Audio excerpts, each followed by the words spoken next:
Hi, and welcome to the MVAC Lab. I'm research intern Cindy Kutchik. Today, we welcome an esteemed guest and friend of MVAC, Loren Cade. He demonstrates how to recreate arrows similar to those indigenous peoples in the upper Midwest started using over 1,000 years ago, showing the steps from preparing wooden shafts to attaching fletching and points with sinew. MVAC Senior Research Associate and UWL Professor Emeritus Jim Theler will provide a little background on Native American bow and arrow technology to start. In the world of recreational archery, traditional archery, sometimes called primitive archery to distinguish it from the use of modern bows and arrows, has a strong following. We hope you enjoy this foray into how sophisticated traditional arrow making really is. Hello, I'm Jim Theler. I'm associated with the Mississippi Valley Archaeology Center and retired faculty from UW-La Crosse. And today I want to say a few words about bow and arrow technology, recreating the components of Native American archery demand a high knowledge of woods and material for the fabrication of a bow and arrow shafts. In addition, it requires key knowledge on feathers for fletching, on toolstone for projectile points, and sinew for lashing on the feathers for fletching and the projectile points.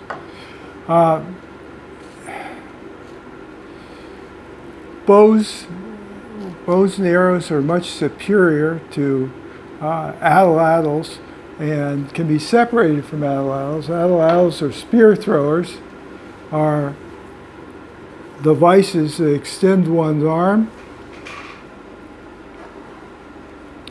and one can take a projectile point on the end and use this. This was a common technology for a very long time. Archaeologists feel like they can define where arrows begin, and thus the bow and arrow begins, by looking at the weight and shape of the projectile points themselves, the arrows themselves. We know they need to be lightweight to be used in a bow, and we see these first appearing in the archaeological record about 1,400 or 1,500 years ago, right about the beginning of effigy mound times. The earliest recognized form is called the Honey Creek Point in this part of the world, western Wisconsin. We know once the bow and arrow came into fashion, it spread very quickly across the landscape and was used well into European contact and beyond. The bow and arrow are a very effective hunting weapon, a very effective defensive weapon. A skilled archer can release 8 or 10 arrows in a minute if you have a sheaf of arrows, and that's hard to beat compared to a single shot musket in the old days. It's also very silent, allows you to hunt without creating a lot of noise. My good friend Loren Cade is now going to present a discussion of production of an arrow. He made this arrow, and he's become an expert in Native American archery and production and understanding the woods and the materials needed to produce effective bow and arrow weaponry. Hi, I'm Loren Cade. I'm a longtime archer from just south of La Crosse. I got interested in primitive archery about 30 years ago, and I've been researching different methods of arrow making ever since that period in time. I'm going to show you some materials here that we use. There's several different woods that you can use for arrow making. Viburnum seems to be one of the most popular. We also use dogwood. We use witch hazel, cherry, and nine bark, although nine bark is not mentioned in a lot of the primitive arrow making periodicals. I think it was an excellent wood for arrow making, so I do make arrows out of nine bark. The wood I have with me today is viburnum. Viburnum was used extensively all through the Midwest. Seems to be a favorite. I also have a bundle of cherry limbs that works for arrow making.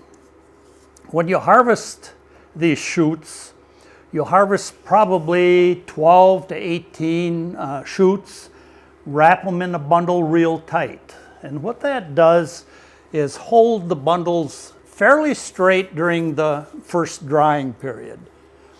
They're put in this bundle for about 2 months.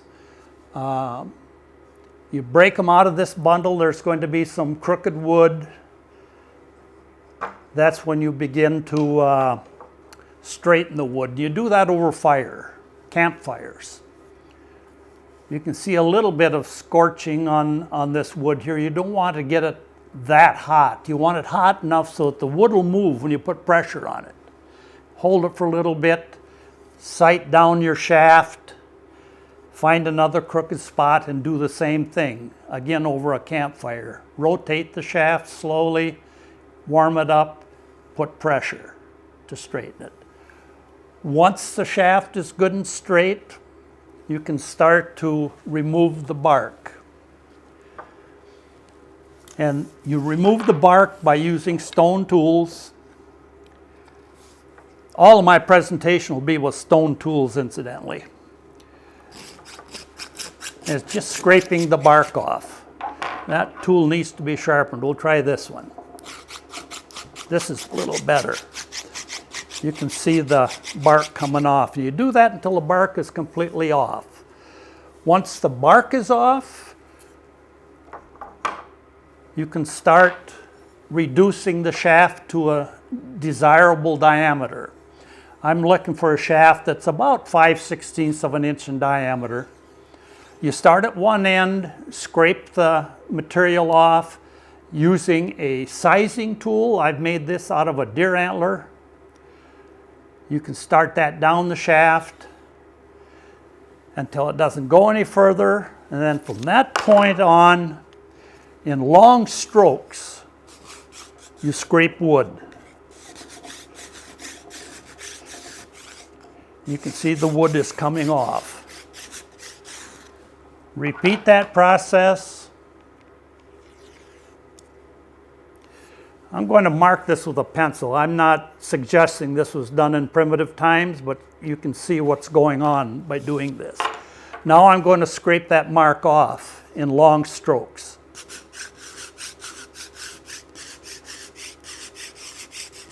And what you don't want to do is go behind the mark removing wood, because that's already size. From the mark on, can you see the material coming off? Once that's done, put the tool back on and remark.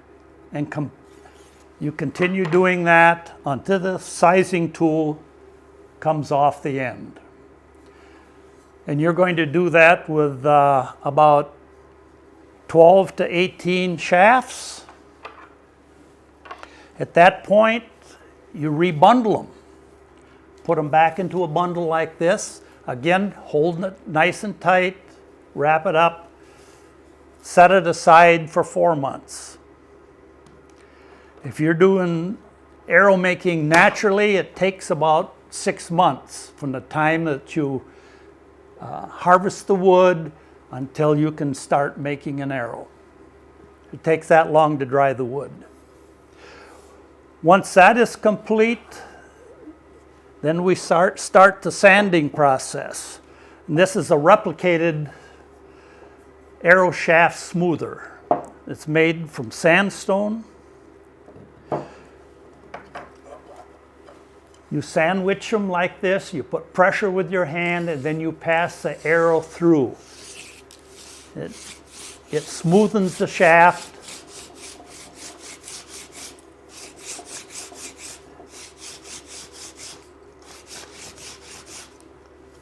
Turn it around, do the same thing.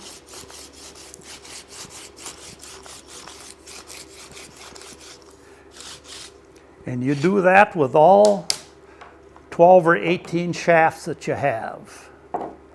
At that point, then you can start to examine your shaft. Is it crooked a little bit? Warm it up again, put pressure on to straighten it. And then you can start your, put your notches in the end for the string and also for the arrow point.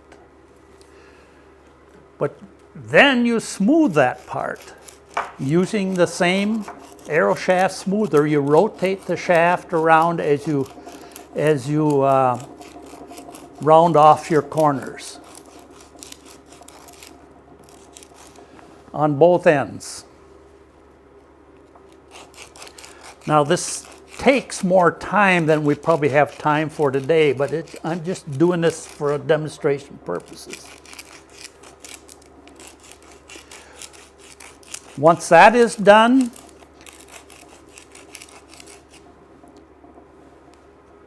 we'll talk a little bit about cresting. Cresting is the paint that's put on an arrow that's used for probably family identification or personal identification. I'll show you on a couple of the points I have. I've chosen red, black, red as the cresting on my personal arrows. And that is done before you start putting the feathers on. Once your cresting is done, and then we can start putting feathers on. And feathers come from a number of different sources. It is said that waterfowl was a chosen feather because the feathers were somewhat water resistant. I also read that owl feathers were used because the feathers were stealthy.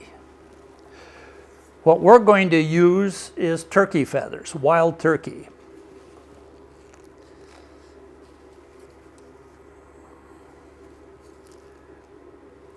And you have to be sure that you examine your feathers. There is right wing feathers and left wing feathers. That is the way they arch. You have to use the same arch in a feather for all three feathers on your arrow. And the reason for that is once they're put on the arrow, if you have one left hand and two right hand, the left hand tries to work against the two right hand. The arrow will yaw. So all right hand or all left hand. The feathers are put on with animal sinew. Animal sinew is the material that comes from the Achilles tendon of a white-tailed deer. And to extract that, you have to pound the tendon. And this takes a fair amount of time. You keep doing this until the tendon separates. Once it separates, then you can start pulling these fibers off.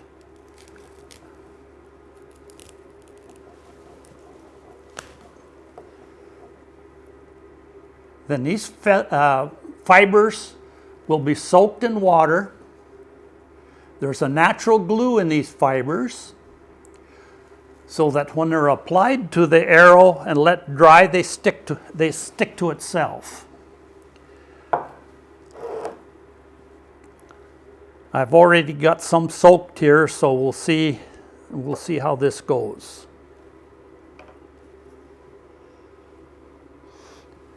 And when you apply this sinew, it does another thing too.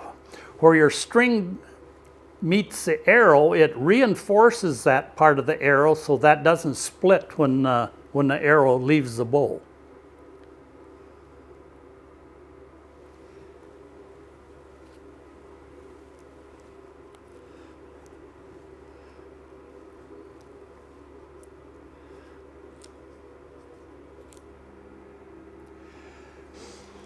Now we're going to put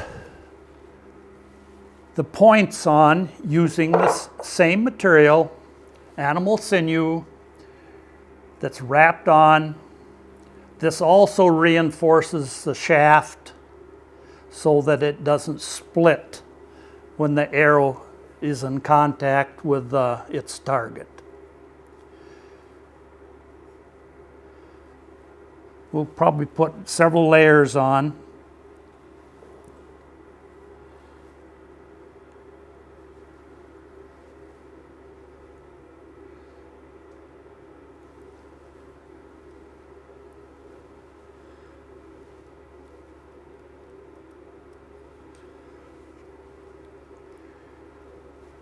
We have woodland style points here, so it's got notches in it, so I can wrap the sinew around those notches and back to the shaft. Again, it's going to probably take 12 or 15 hours for this to dry. Then the natural glue in the sinew will hold this pretty tight. In fact, it'll shrink a little bit and pull the point on even tighter.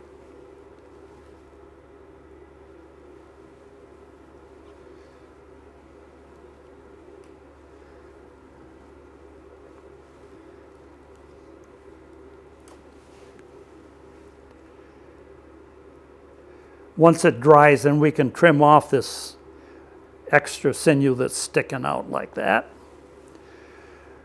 And theoretically, it's supposed to spin like a top. It's got a little bit of a wobble. That's pretty close. So that is the procedure in making arrows. I have examples here of arrows I've made in the past. I have one here that I'm going to show that would be more like an Oneota style arrow. The point is just glued on. It's not attached with the sinew. They use pine pitch and charcoal to do that. And if they lose the point, they still have the wood. Remember, it takes 6 months for each arrow shaft. So I think the wood is something they protected. They could put a new point on there in 10 or 15 minutes. I have several that are in the woodland style that has the notches. You notice they're all reinforced with sinew on both ends. This feathers on this particular arrow is tail feathers of a turkey.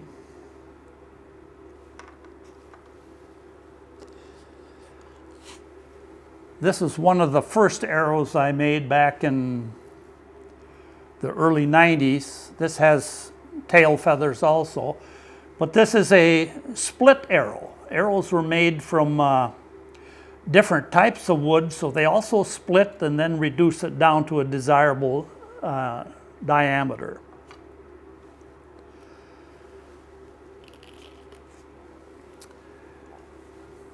There was some arrows found in a dry cave in I believe it was Arizona. Most of the arrows that were found had a bulb on the end. There were only about a dozen that had points that were a cache that was found in a dry cave. So it suggests that they were hunting small game with a bulb on the end like that. This arrow is made out of 9 bark. I've never straightened it. Once it was straight, I left it that way, and it has stayed straight for 20 years. The big difference with this arrow is that it has the bulb on the knock end, and the reason for that bulb, this group of people pinch the arrow to draw it back. They give them traction to pull it back. And then lastly here, not long after European contact, you start finding steel points on arrows. So it didn't take long to figure out that steel points were better than stone points. And that would be probably the end of my presentation.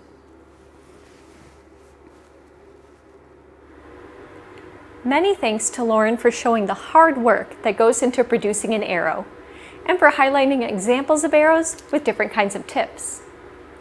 Though archaeologists find arrowheads of stone and other materials such as deer bone and antler, it's important to remember the skill and effort that went into making the rest of the arrow before it could fly. For more information, see the description box. And to further explore archaeological topics, find links to MVAC social media, and view and subscribe to our monthly e-news, check out the MVAC website. You can also donate online to support MVAC's work, including our videos. Thanks for watching.